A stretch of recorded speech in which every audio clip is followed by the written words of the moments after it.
Hey, what's up mga kaballers? Maligayang pagbabalik sa aking channel. Halina't pag-usapan natin ang balitang si Stephen Curry pala ang dahilan sa pag-iyak ni Wemby. Habang goodbye naman daw kay LBJ, Stephen Curry at KD sa Team USA. At ang balitang Brook Lopez mananatili sa Milwaukee Bucks. Tara na't pag-usapan natin yan dito sa Basketball Hotshots.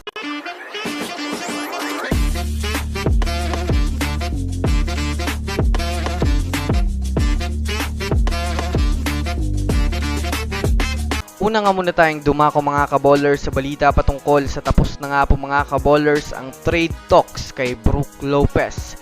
Well, ng mga nakaraan nga po mga kaballers ay naging mainit ang usap-usapan sa pagtanggal ng Milwaukee Bucks kay Brook Lopez sa kadahilanang gusto na nga po mga kaballers ng front office ng Bucks ng panibagong lineup para makuha muli ang kampiyonato. Alam naman nga po natin mga kaballers na hirap na nga po ang Bucks na maka-advance pa sa playoffs kahit pa ng mga nakaraan dahil na rin naman sa mas natatalo nga po sila ng mga non-contender team, kaya naging plano nila magbitaw ng kanilang mahalagang player upang magkaroon ng improvement ngayong off-season. Ngunit sa kalalabas na nga pang balita ngayon, hindi na nga daw po ititrade ng Milwaukee Bucks itong si Brook Lopez dahil na rin naman nga po mga kaballers sa wala nga daw nagustuhan ang Milwaukee Bucks na mga offer sa kanila ng ibang mga teams.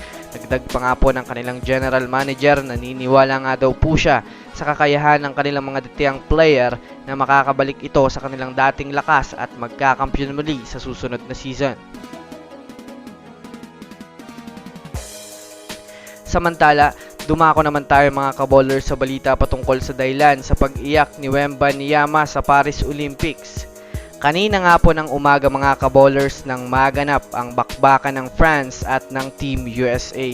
Naging maganda nga po sana ang naging performance ni Victor Wembanyama sa parte ng France, ngunit hindi nga po ito naging sapat para mapatumba ang USA dahil na rin naman sa naging mainit ang 3-point shooting ni Stephen Curry sa bandang 4th quarter. Kaya naman dahil nga po doon ay nanalo ang USA kasabay nga po ng pagsasaya ng USA kaninang umaga.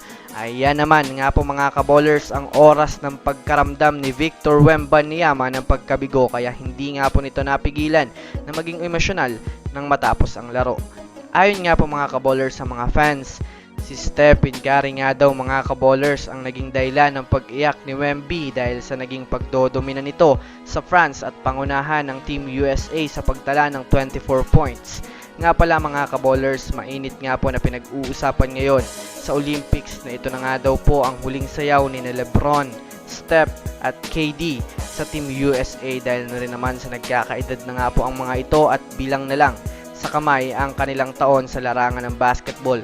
Bukod pa dyan, malapit na rin nga po mga kaballers magretiro si Lebron James, kaya nakakalungkot isipin na hindi na nga po muli natin masasaksiyan ang pagsasama ng tatlong ito sa team ng USA.